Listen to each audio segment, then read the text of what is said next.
Kitab Siam, kitab Siam. Iki kitab mertelakan tentang Asyam, Asyam atau As-Saum. Ya. Saum bisa siam, sama-sama masdar.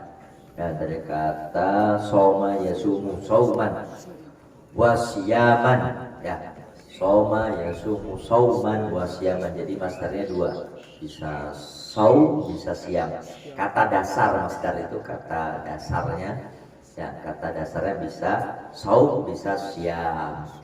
Kalau fi'il madinya kata kerjanya soma yasumu, ya sauman wasiyaman. Siam atau saum, ta'rifnya, definisinya secara lughat adalah al-imsak, menahan. Setiap yang menahan disebut siam atau saum. Ya. Saya lagi nggak makan gula nih, nggak minum manis nih. Saya lagi nggak makan daging nih. Ya, artinya nahan makan daging, nahan minum manis. Berarti saum ya dari gula, saum dari daging, ya, atau siam dari gula, siam dari daging. Imsak, ya, imsak anil laham, imsak anis sukar, ya, nahan diri dari daging disebut puasa. Saya kuat nih, nggak nikah sampai sekarang, kuat nahan itu. Saum itu puasa, puasa, ya. Akad tidak, tapi juga mudah-mudahan akad bisa nahan akad nikah, tapi juga bukan hanya sekedar bisa nahan akad nikah, juga mudah-mudahan bisa jaga farji, ya, dan pandangan. Nahan akad nikah saya kuat nggak nikah, tapi naudzubillah ada yang farjinya tidak kuat. Buat apa tidak nikah kalau farjinya tidak kuat? Ya lebih ahsan dan memang lebih baik daripada tidak menikah. Lebih baik menikah kalau farjinya tidak bisa terjaga. Selagi masih kuat farjinya, saya sekuat, bahkan tidak ada kekuatan, misalkan ada kuat atau tidak ada, ya. Ya, terus kuat kuat atau tidak ada kekuatan? Ya, tidak nikah itu antara dua, antara kuat tidak, ya, artinya menjaga farji, ya, atau tidak ada kekuatan, jadi ya malas nikahnya. Ya buat apa sih tujuan nikah? Ya, kalau tidak ada kekuatan. Nah, jadi seperti itu, ya, imsak artinya apa saja. Syar'an, ya, menahan daripada perkara yang membatalkan.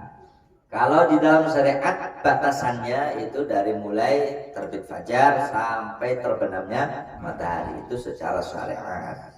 Maka ketika ada orang-orang yang menahan lapar, menahan haus, menahan makan, menahan minum sehari penuh, itu tidak masuk kategori saum di dalam syariat. Siang malam tidak berbuka, tidak minum sama sekali, itu tidak disebut saum dalam syariat.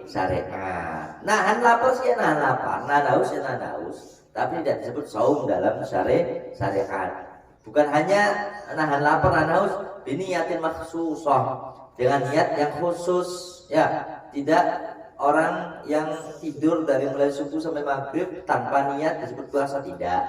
Ada niat di situ bahwa dia niat puasa, maka rugi kalau orang yang tidur, ya, terus dari subuh duhur bangun tidur lagi, nah, tanpa ada niat puasa, rugi. Ya kira-kira turwe ibadah mana ya? Ya kira-kira turwe ibadah. Nah, jadi udah diniatin puasa kan gitu. Daripada nahan lapar nggak karuan, daripada mogok makan nggak karuan, nggak ada pahalanya, sudah diniati puasa. Maka apa yang membedakan antara amal kita dengan amal orang lain? Yang membedakan antara amal kita dan amal orang lain adalah niat. Mereka sedekah, kita pun sedekah. Kita sedekah, mereka sedekah. Kita senyum, mereka senyum. Kita berbuat baik, mereka berbuat baik. Ya, kita berbicara sopan santun, mereka berbicara sopan santun. Bahkan kita puasa, mereka pun ikut puasa. Artinya puasa secara umum yaitu menahan lapar dan haus. Yang jadi pembeda apa? Niat. Kan dari pembeda, niat. Ketika seorang sekedar berbagi tanpa ada niat taqarruban ilallah, dia akan dapat maziyah, kelebihan daripada sedekah. Apa kelebihannya? Tazidu fil rizqi, akan ditambah rezekinya, akan ditambah umurnya. Maka tidak aneh agama apapun, kepercayaan apapun, kalau dia menjalankan kebaikan ya secara umum, secara sosial, dia akan mendapatkan kebaikan yang berlipat ganda. Dia sering sedekah, sering berbagi, kalimatnya sering berbagi, maka dia akan bertambah rezekinya. Tidak pandang agama di dalam hal ini. Dalam hal ini tidak pandang agama. Bahkan kemarin, ya baru kemarin ada orang dari Jakarta datang ke sini, katanya dia punya anak di Taiwan, ya minta diberkati, ya bukan minta diberkati, ngirim berkat amplop, bahasa berkat itu amplop. Ya untuk apa? Untuk panti asuhan. Maaf, di sini bukan panti asuhan. Yang nggak ngerti lah pokoknya, untuk di sini aja kata anaknya. Emang anaknya di Taiwan punya usaha. Ini bukan orang Islam kan. Jadi pondok ini sampai ke Taiwan, alhamdulillah. Ya, non muslim, non muslim, tapi ada tahlil, mau tahlil mau siapa? Ya, jadi kebaikan itu semuanya akan dibalas. Maka benar kata Gus Dur, untuk kebaikan itu tidak pandang agama. Tapi, ya ada tapinya. Yang jadi pembeda adalah niat. Ketika niat sekedar kebaikan tanpa ada taqarruban ilallah, maka kebaikan itu akan putus sampai dunia saja, gak sampai ke akhirat. Dibalas di dunia, semuanya akan dibalas di dunia oleh Allah Subhanahu wa taala. May ya'mal mithqala dzarratin khairan yarah. Ini enggak harus orang beriman. Siapa yang orang yang beramal kebaikan, ia akan melihat, menyaksikan kebaikan yang ia berikan, yang ia lakukan. Sekecil apapun kebaikannya. Ini tidak harus orang mukmin. Orang kafir pun akan melihat hasil kebaikannya, akan melihat hasil tanamannya, akan melihat bibit yang tadi dia tanam akan menghasilkan, akan melihat. Jadi tidak pandang agama dalam hal ini. Nah, ketika dia itu beragama, beriman, maka harus diniati ketika beramal agar tidak sama dengan mereka orang kafir. Diniatinya apa? Yang pasti diniati taqarruban ilallah, ibadah kepada Allah, ridha Allah, mencari pengharapan dari Allah Subhanahu wa taala dan lain sebagainya. Nah, ini yang akan menjadi pembeda antara kita dan orang kafir. Begitu pula masalah puasa. Orang Hindu tanyakan, mereka ada puasa. Orang Buddha tanyakan juga, mereka ada puasa. Apakah dapat kelebihan? Dapat. Buktinya mereka sakti-sakti. Orang Kejawen, orang Hindu, orang Buddha, agama apapun, bahkan yang nggak punya agama, kalau nahan lapar, nahan dahaga, makan minum, akan dapat kelebihannya daripada berpuasa itu sendiri.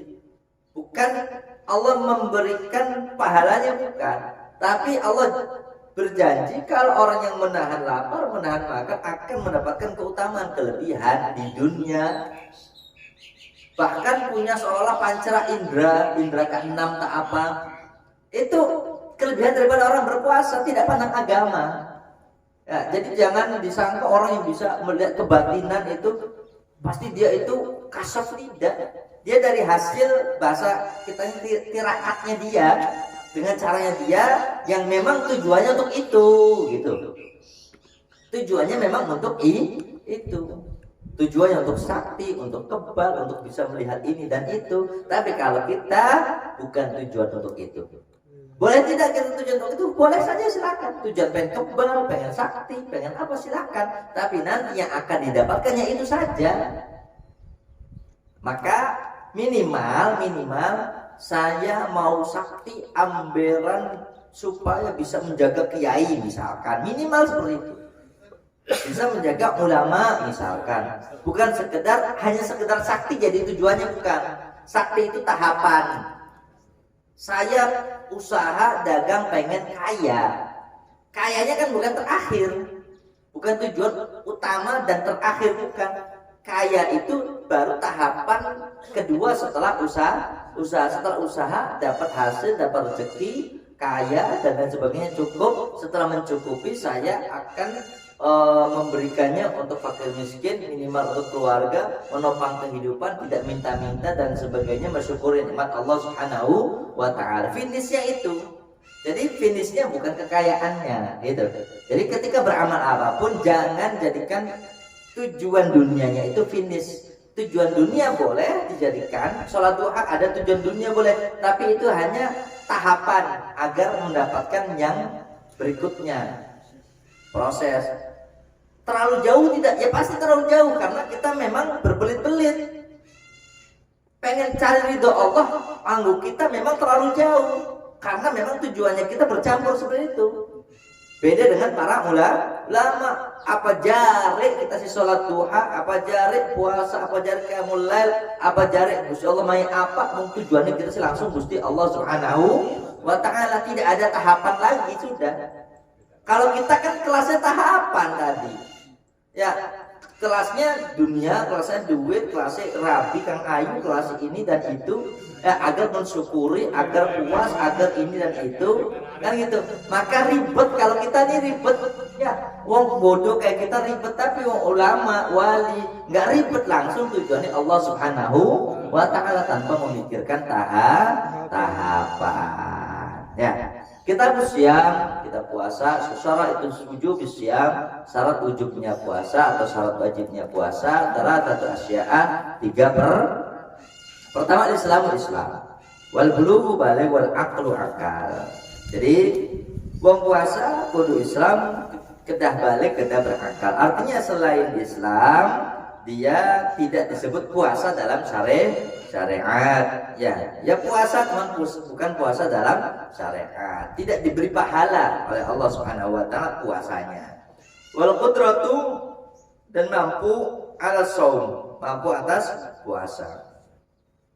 Wa faradus shaumi fardu-fardunya puasa lan utawi pira-pira fardune puasa arba'atu asya'a iku 4 pira-pira perkara.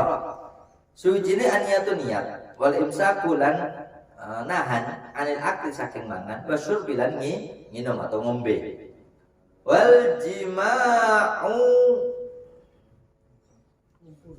arba'atu asya'a an-niyatu wal imsaku wal jima'u lan kaping 3 al jima' atau kumpul, ya baik ya jima ya maksudnya sama istri ya, tapi sama misalkan ya maceki ayam ya tetap batal ya. Wa ta'ammud naudzubillah min dzalik pokat ya siapa ya naudzubillah. Wa ta'ammudul qai'i lan najamun muntah atau yang ngajak muntah. Ya, nanti untuk pasal atau kelanjutannya kita baca nanti. Ini udah paham semua, walhasil fardunya puasa ada niat tadi.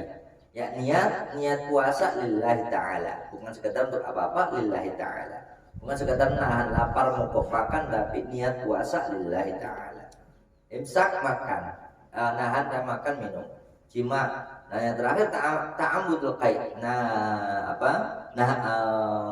Neja atau nyengaja atau akan muntah. Sengaja mengeluarkan muntah, maksudnya gini. Ketika muntahan pertama itu memang rata-rata dia mual terus keluar kalau muntahan pertama, atau dia udah kerasa mual tapi nggak keluar muntah. Kalau tadi yang gambarannya muntahan pertama, tahu-tahu muntah itu tidak batal. Tapi ada orang yang nahan muntah nggak keluar dihoek-hoekan itu batal puasanya ya. Atau yang kedua tadi yang dia keluar muntahan pertama tidak batal kan kalau refleks ya. Tahu-tahu keluar muntah refleks tidak batal, seperti mabok di mobil itu biasanya itu langsung keluar, tahu-tahu ya, mual langsung keluar.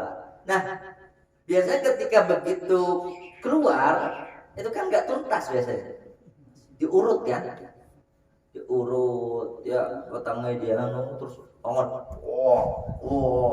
ya punten ya kalau lagi itu batal. Boleh tidak? Ya boleh saja tapi batal gitu loh. Karena ini kan sakit, artinya sakitnya nggak puasa juga nggak apa-apa. Ya batalkan ya, memang batal, ya sudah batalkan saja. Daripada perkara masalah kan dia harus minum obat dan sebagainya, sudah batalkan saja kan gitu. Itu apa, orang sakit kan gitu. Nah, intinya harus tahu dia itu posisinya batal, daripada ribet-ribet ya sudah batal saja gitu ya. Tapi kalau memang dia mau nahan, ya tadi harus dia usaha nahan diri untuk tidak menyengaja keluar muntah, biar muntah itu keluar dengan sendirinya, refleks gitu. Atau sudah berada di ujung dia muntahkan, bukan sengaja dia hoek-hoekkan, tidak ya. Karena maaf muntah beda dengan BAB, maaf ya. Maaf kalau BAB maaf itu nggak bisa ditahan, sakit gitu kan ya. Maaf kalau muntah itu dia masih bisa nahan ya, kecuali memang ada di ujung tenggorokan itu. Nah, tapi kalau BAB masih di dalam perut pun mulus sakit kalau ditahan, walaupun masih di dalam perut. Tapi kalau muntah selagi masih di bawah tenggorokan, masih dia bisa nahan itu. Maka kalau dia nahan, tahu-tahu keluar dengan sendirinya, tidak batal. Tapi dia masih bisa nahan, tapi sengaja dikeluarkan, itu yang batal puasanya. Matur mawon, wallahu a'lam bishawab.